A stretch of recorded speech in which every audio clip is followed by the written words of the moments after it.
BSc part first, paper second, तरंग एवं दोलन।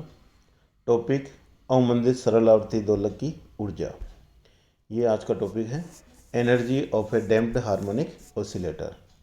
अवमंदन हम पढ़ चुके हैं। अवमंदन बल क्या होता है? जब माध्यम में कण गति करता है, माध्यम कौन में कण का मतलब यहाँ पे सरल आवर्ती दोलक की बात कर रहे हैं, जो कि दोलन करता है। और यदि माध्यम में कण के जो है वो गति के विपरीत दिशा में, जैसे हवा होती है तो उसके विपरीत दिशा में बल लगाते हैं तो उसका आयाम लगातार घटता है, उसको हम अवमंदित सरल आवर्ती दोलक कहते हैं। और जो गति के विपरीत दिशा में जो बल लगता है उसको अवमंदन बल कहते हैं। और फिर अवमंदन बल की स्थिति 3 हम पढ़ चुके हैं, न्यून अवमंदन, अति अवमंदन और क्रांतिक अवमंदन। न्यून अवमंदन में क्या होता है? अवमंदन बल का बहुत कम होता है। तो न्यून अवमंदन की स्थिति में दोलक के विस्थापन का जो समीकरण है वो हम निकाल चुके हैं। यहाँ पे ये लिखा हुआ है x is equal to x0 e की घात minus RT sine omega T plus psi. इसको एक बार फिर मैं आपको समझा दूँ। जब कण गति करता है तो किसी क्षण स्मॉल t पर उसका जो विस्थापन है उसको x लिखा है और x0 उसका अधिकतम आयाम है। जैसे ये एक बार दोलन करता है तो मध्य स्थिति से जो मैक्सिमम यहाँ विस्थापन है उसको x0 कर रहे हैं और किसी क्षण यहाँ पे t पर ये अगर इसका जो विस्थापन है वो x है, उसमें जो रिलेशन है वो x is equal to x0 e की घात minus RT sine omega T plus psi बता रहे हैं। ठीक है। और ओमेगा और ओमेगा जीरो में जो रिलेशन है, omega equal to under root omega zero square minus R square, ये हम पहले पढ़ चुके हैं। और ओमेगा जीरो स्क्वायर भी आप पहले नियतांक में पढ़ चुके हैं, उसको K बाई M कहते हैं। ठीक है। जहाँ K क्या है? प्रत्यानयन बल नियतांक है। M उस सरल आवर्ती दोलक जो कि गति कर रहा है उसका द्रव्यमान है। और ओमेगा किसी क्षण उसकी आवृत्ति है। तो उन दोनों में जो रिलेशन है वो इस तरह से यहाँ पे बताया गया है। और 2R जो कि लेमडा बाई एम था, यहाँ पे लेमडा अवमंदन बल नियतांक था, तो R किस तरह से यहाँ नियतांक है वो आपको यहाँ से पता लग गया। तो R भी नियतांक है जो लेमडा अवमंदन बल नियतांक से जुड़ा हुआ है। ओमेगा जीरो प्रत्यानयन बल नियतांक K से जुड़ा हुआ है। तो omega zero square minus R square का जो अंडररूट है वो ओमेगा कहला रहा है।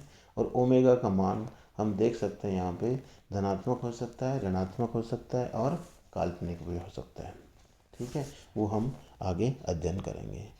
लेकिन हमारे यहाँ अगर हम अवमंदित सरल आवर्ती दोलक की ऊर्जा की बात करें तो ऊर्जा चूँकि 2 तरह की होती है, गतिज ऊर्जा और स्थिति ऊर्जा। पहले हम गति ऊर्जा की बात करेंगे। समीकरण 1 चूँकि विस्थापन को बता रहा है और हम जानते हैं विस्थापन की समय के साथ परिवर्तन की दर अगर हम निकाल लें तो कण का वेग हम निकाल सकते हैं, दोलक का वेग हम निकाल सकते हैं। और वो dx बाई dt से आप वेग को व्यक्त करें तो समीकरण 1 है जो कि x is equal to x0 e की घात minus RT sine omega T plus psi है। उसका t के साथ अवकलन करेंगे तो t के हमारे पास इसमें 2 पद हैं। पहला पद है x equal to x0 e की घात माइनस RT यानी e की घात माइनस RT, और दूसरा है साइन ओमेगा टी। तो यदि किसी समीकरण में 2 पद होते हैं गुणनफल के रूप में तो हम अवकलन करते समय पहले को कांस्टेंट रखते हुए दूसरा अवकलन, और फिर दूसरी बार में दूसरे को कांस्टेंट रखते हुए पहले का अवकलन करते हैं। तो यहाँ पे x0 e की घात माइनस RT पहले कांस्टेंट रखा और साइन ओमेगा टी का हम जानते हैं कोस ओमेगा टी हो जाता है, और टी का गुणनफल चूँकि ओमेगा है इसलिए वो आ गया। तो ये पहला पद हमारे पास अवकलन के कारण आ गया। दूसरे में हम sine omega T plus psi को कांस्टेंट रख दिया और e की घात माइनस RT का अवकलन करेंगे तो e की घात माइनस, अब एक कॉमन आ जाएगा, और e की घात माइनस RT का आगे t का जो गुणनफल है माइनस R है वो आगे आ जाएगा। तो इस तरह से दोनों पद में से x0 e की घात माइनस RT को कॉमन लेंगे तो हमारे पास ये जो समीकरण आ रही है वेग की वो हम निकाल सकते हैं।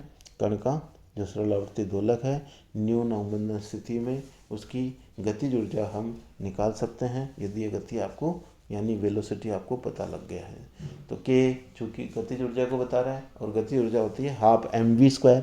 v यहाँ पे dx/dt है वो रख दिया, dx/dt का मान यहाँ रखेंगे तो ये आ जाएगा 1/2m, ये v है, इसका स्क्वायर किया तो x0² हो गया, e⁻² हो गया। और ये अंदर आपके पास जो बड़ा कोष्टक दिख रहा है उसका स्क्वायर करेंगे तो पहले पद का स्क्वायर ω² cos², दूसरे पद का हो जाएगा -r sin ωt प्लस आई, उसका स्क्वायर करेंगे तो r² sin² ωt प्लस आई। फिर a - b का तो -2ab, यहाँ पे ये जो आएगा cos ωt sin ωt 2 के साथ, और हम जानते हैं 2 sin theta cos theta equal to sine 2 theta होता है, तो ये सूत्र यहाँ पे काम लेंगे। तो जो थर्ड पद है वो इस तरह से sin 2 ωt प्लस 2 sin में कन्वर्ट हो जाएगा। तो समीकरण 2 आपने देख लिया। क्या बता रहा है, सरल जो आवर्ती दोलक था जिसमें अवमंदन बल उपस्थित था और न्यून अवमंदन की स्थिति में ये जो अवमंदित सरल आवर्ती दोलक है उसकी गतिज ऊर्जा का समीकरण 2 से प्राप्त हो गया। और इसमें हम देख रहे हैं 3 पद हैं। यदि अवमंदन बल का मान कम हो, यानी एक दोलन काल में जो कि एक विस्थापन है, यहाँ पे हम समीकरण 2 को देखें तो उसका आयाम x0 e⁻rt के मान में कमी यानी उपेक्षणीय हम मान सकते हैं। दूसरा जो पद है, अगर t बहुत ही कम है दोलन काल तो x0 के बराबर हम मान सकते हैं। तो एक दोलन काल में आयाम का जो मान है वो लगभग स्थिर रहता है। अतः एक आवर्तकाल समय के लिए माध्य गतिज ऊर्जा, तो हम जो नोटेशन है उसमें क्या करते हैं, समीकरण 2 में इसको मध्य को इस तरह से बताएंगे, और जो हमारे पास साइन कोस ये समय के साथ बदलते हैं, इनका औसत मान हम यहाँ डायरेक्ट रखेंगे। ये आप पहले प्रमेय के द्वारा सिद्ध कर चुके हैं कि cos² थीटा और sin² थीटा का मान हमेशा क्या होता है, 1/2 होता है आवर्तकाल के, यानी औसत मान। ये एक जनरल सूत्र भी है कि किसी भी ट्रिग्नोमेट्रिक फंक्शन के वर्ग का औसत मान 1/2 होता है एक आवर्तकाल के लिए, है ना, यानी एक आवर्त का मतलब 0 से t के लिए। ठीक है, ये आप पहले 1/t इस तरह से sin² ωt dt करके निकाल चुके हैं और उसका मान 1/2 आता है। ये टोटल आएगा t/2, t से t कट जाएगा तो ये 1/2 पहले हम सिद्ध कर चुके हैं। तो ये आपको एग्जाम में डायरेक्ट काम में लेना है।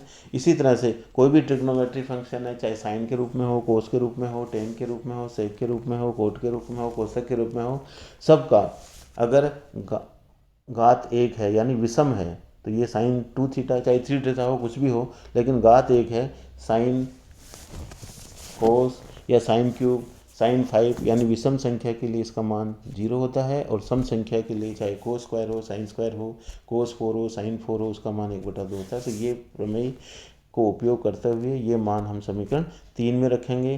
तो लास्ट वाला पद चूँकि sin 2 ωt प्लस 2 ओमेगा इस तरह से बता रहा है, उसका मान 0 हो जाएगा, और इनमें जहाँ 1/2 रखेंगे तो ये 1/4 हो जाएगा, और 1/4 mx0² कॉमन आ गया, और अंदर बचेगा हमारे पास ω² प्लस r²। ये, और हम जानते हैं ω² प्लस r² इस समीकरण की सहायता से क्या हो जाएगा, ω0 के बराबर रख देंगे। तो समीकरण 4 हमारे पास अवमंदित सरलावर्ती दोलक के गतिज ऊर्जा का औसत मान व्यक्त करेगा।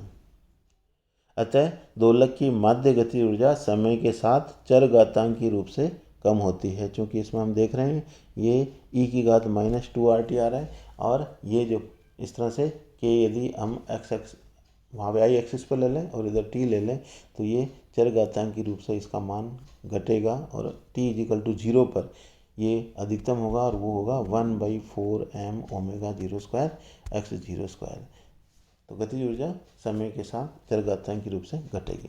इसी तरह से स्थितिज ऊर्जा, अवमंदित सरल आवर्ती दोलक की जो स्थितिज ऊर्जा है हम जानते हैं हाफ kx², जो कि दोलक की ऊर्जा थी वही यहाँ पे काम मिल लेंगे, और x की जगह पे हम जो प्रारंभ में अवमंदित सरल आवर्ती दोलक की जो विस्थापन का समीकरण था, समीकरण 1, वो x यहाँ रख देंगे और उसका वर्ग कर देंगे तो x02 e⁻² sin² ωt plus psi आ जाएगा। अब न्यून अवमंदन की स्थिति में यहाँ भी हम एक दोलन काल के लिए आयाम के मान को लगभग नियत मान सकते हैं, इसलिए एक दोलन काल के लिए माध्य स्थिति ऊर्जा इस तरह से हम यहाँ से निकाल सकते हैं। U आ गया आपके पास और ये बीच में कॉपी आ गया, इसको मैं हटाना चाह रहा हूँ, हट गया। ठीक है, तो ये U इजिकल टू हाफ इसमें मान रखा, ये समीकरण 5 आ गया। औसत मान आपको चाहिए तो इसका औसत मान हम इस तरह से लिखेंगे और U इजिकल टू हो जाएगा 1/2m omega 0 square x square e⁻²RT। ये दोनों जो सिंबल है क्या बता रहा है, साइन स्क्वायर का औसत मान यानी जो कि 1/2 है वो यहाँ रखेंगे, तो ये हमारे पास अवमंदित सरलावर्ती दोलक की स्थितिज ऊर्जा का औसत मान आ जाएगा। और हमने ऊपर देखा है कि गतिज ऊर्जा यानी कि इसका मान भी यही है। दोनों हम संयुक्त रूप से देखें तो ये तो स्थितिज ऊर्जा का औसत मान है और ये गतिज ऊर्जा का औसत मान है। दोनों समीकरण बता रहे हैं कि अवमंदित सरलावर्ती दोलक की स्थितिज ऊर्जा और गतिज ऊर्जा न्यून अवमंदन की स्थिति में दोनों समान होती है। तो कई बार क्वेश्चन इस रूप में भी पूछा जाता है कि सिद्ध कीजिए कि अवमंदित सरलावर्ती दोलक की न्यून अवमंदन स्थिति में माध्य गतिज ऊर्जा स्थितिज ऊर्जा बराबर होती है। तो आपको इस तरह से दोनों समीकरण लाकर इस तरह से U और K का औसत मान बराबर प्रूव करना होगा।